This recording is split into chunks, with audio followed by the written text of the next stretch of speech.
a new and shocking development at the same time. While Trump is threatening to impose 100% tariffs and is preparing today to dismantle the European Union, the British Prime Minister Starmer has decided to play one of the most dangerous cards ever: complete surrender to China in exchange for an alternative alliance to America. The British press came out openly to say that Starmer has sold out British national security, and Trump described the decision as very dangerous. But is it just surrender, or is there a secret European plan to infiltrate Brazil, Russia, India, China and South Africa and isolate Russia? The map of the world is now being redrawn, and today we will reveal to you the secrets of this visit that turned the tables on America. How is that? For example, this was discussed today, but after this break, stay with us.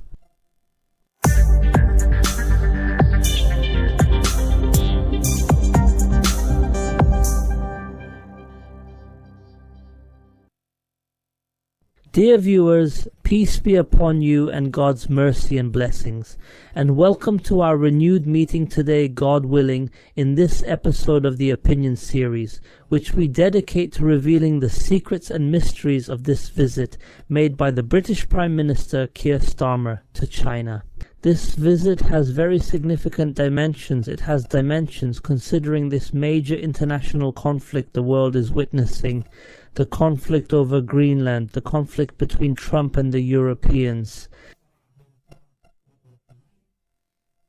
Plan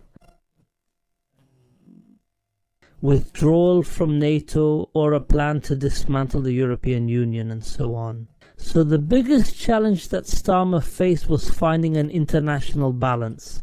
If America abandoned Europe, it might withdraw from NATO at any moment. The Europeans are now probably looking for an alternative, and this alternative, which they think could be China, is that alternative. So when we talk about Britain, we're talking about a country that until very recently was part of the military alliance against China. This alliance is known as the Australia, United Kingdom, United States Alliance for short. Just recently, during Biden's time, Britain, along with America and Australia, formed an alliance to confront China, a military alliance to deploy nuclear submarines near China. They called this alliance Australia, United Kingdom, United States. Also, not long ago, there were very big conflicts between the two countries, between China and Britain. There were conflicts over the situation in Hong Kong, and there were conflicts over major espionage activities in both countries. And let's not forget the disastrous scandal surrounding the plan to build the new Chinese embassy in London, because this exact issue was the core, or the main topic, or the most important thing that came up during this visit. And speaking of this scandal, as everyone knows, China bought a historic building with a piece of land in central London in 2018, exactly near the Tower of London. For what purpose?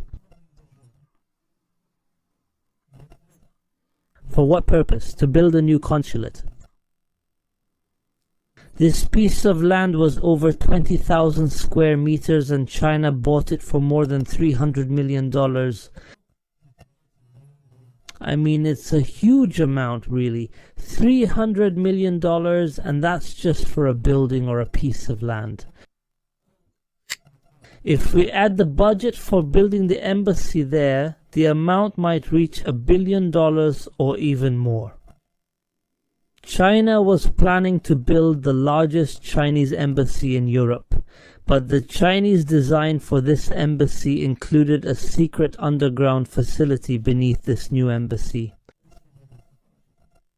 This secret facility contains 208 secret rooms.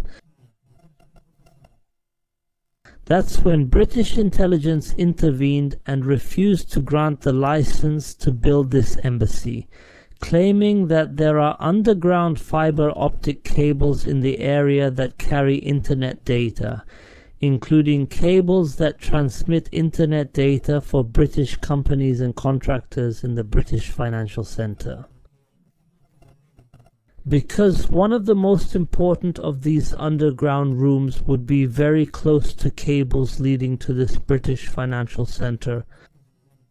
So British intelligence said that this might enable China to access and spy on banking transactions, company data, British messages, and so on. The British National Security Minister said that the Chinese whistle does not enable China to wage economic war on Britain. Whenever they wanted to, there was a huge debate. All the attempts were just to prevent China from building this whistle. At first they said that building the whistle there would prevent Britain from accessing the historical sites there. So China said they would set up an easy access system to these archaeological sites. Then Britain came and said that this should be done with British security present inside this whistle. China rejected this, meaning they completely refused it. Then came the British receptions after that.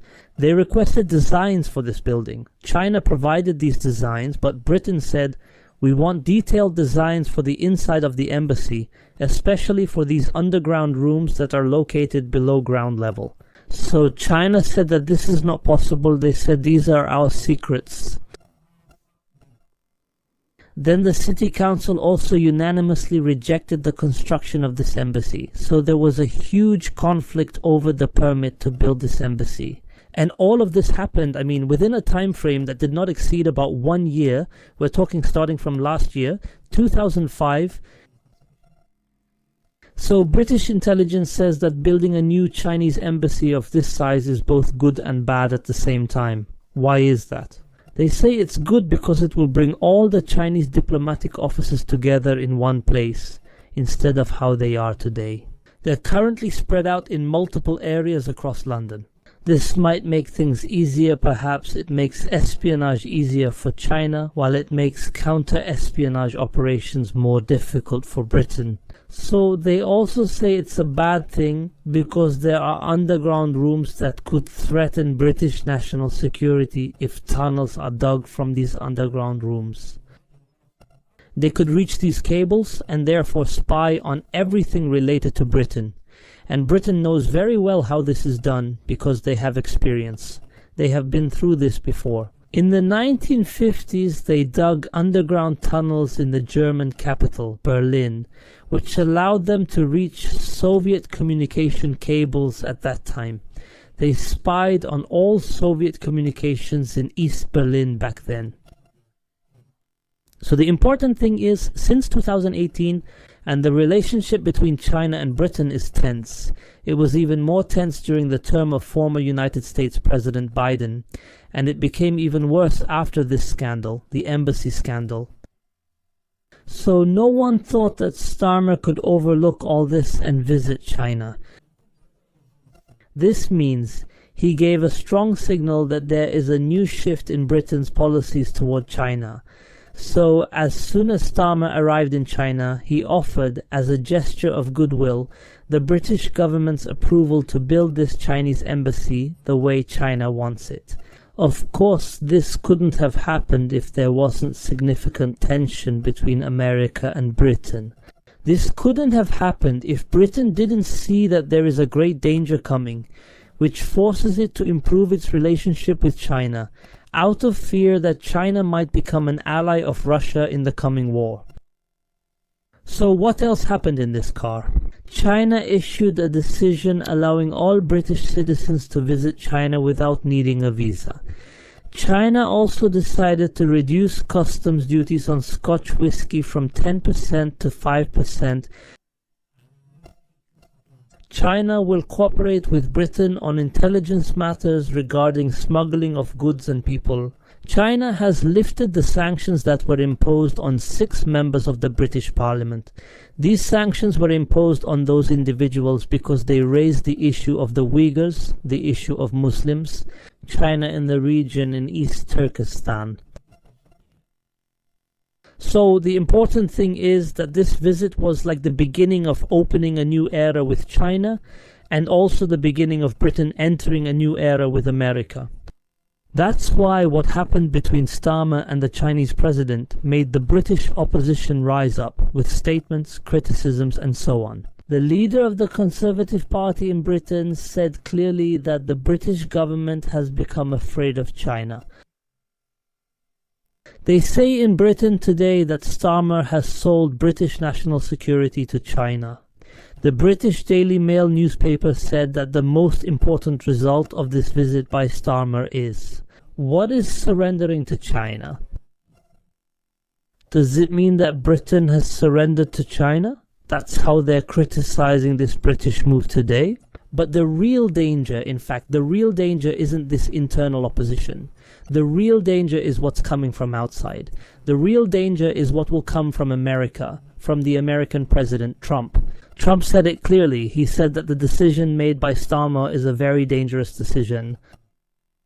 Trump said that if a trade agreement is signed between Britain and China, or between Canada and China, America will impose a 100% tariff on these countries.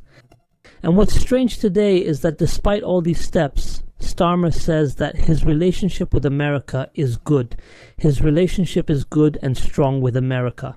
And at the same time, he makes decisions that go against American policies. I mean, he makes these decisions that are against American policies. And then says that there are good relations between Britain and America. And pay close attention, Starmer is not the only European leader who visited China recently, if we talk about just this month. In January, there was a visit from the Prime Minister of Ireland, there was a visit from the Prime Minister of Ireland, and from the Prime Minister of Canada. And before that, there was a visit from Pedro Sanchez, the Prime Minister of Spain, and before that, from the French President Macron. And today, during the coming month of February, there will also be a visit from the German Chancellor Merz. So, the entire European orientation is now turning towards China. They want to reach a level where they achieve a balance between American and Chinese influence. Moreover, as I mentioned in a previous episode, they now want to attract China to replace America as Europe's new partner. Now they are sending strong, clear messages to Trump. Your number one enemy has become our friend or our partner. And they are also sending a message that maybe in the near future, this enemy could become our strategic or military ally.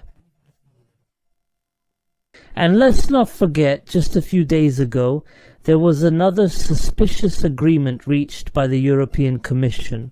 With whom? With India, you could say in one way or another, with Trump's second enemy in the Asian region. After a full 20 years of back and forth, after 20 years of negotiations, finally there is now an agreement between India and the European Union. An agreement on the terms of the free trade agreement and on the terms of the security and military partnership agreement. Now the agreement is ready, it has entered the legal review stage, and it will be signed next summer to come into effect in the next year, 2027. So now we are entering a truly suspicious shift. Almost every day, there is a development in these changes. If Trump wants to break these new alliances like the Brazil, Russia, India, China, and South Africa group or others, Europe is now getting closer and opening up cooperation with Brazil, Russia, India, China, and South Africa countries. And here everyone should pay attention to a very important point. The European goal is very clear. The real European goal is not just limited to sending messages to America or simply opposing the American will, but it goes beyond that. Attracting the countries of the global south, for example, penetrating the Brazil, Russia, India, China, and South Africa group, attracting these major countries that are members of Brazil, Russia, India, China, and South Africa, China, India, and Brazil, and distancing them from Russia, winning over these countries so that they are not allies of Russia at the start of a major war, meaning isolating Russia. For example, now India, for instance, will now think 1,000 times before becoming an ally of Russia against Europe. Why? Because its economic and trade interests will be tied to Europe. We're talking about when it actually has a formal free trade agreement with Europe, with one of the most consumer-driven markets. This means that India will then be able to export anything to Europe at competitive prices. This will allow it to earn billions of additional dollars. Therefore, now it will think 1,000 times and will prefer Europe over Russia. This is the European goal now. That's why Europe in this agreement included two agreements at the same time: the free trade agreement and the security and defense agreement. Maybe that's why they set this condition for India. Maybe they set this condition as a message, because we will open the European market for you in exchange for you opening your security and defense capabilities to us, for you to stand with us, and more importantly, to stay away from any alliance with the Russians in the future.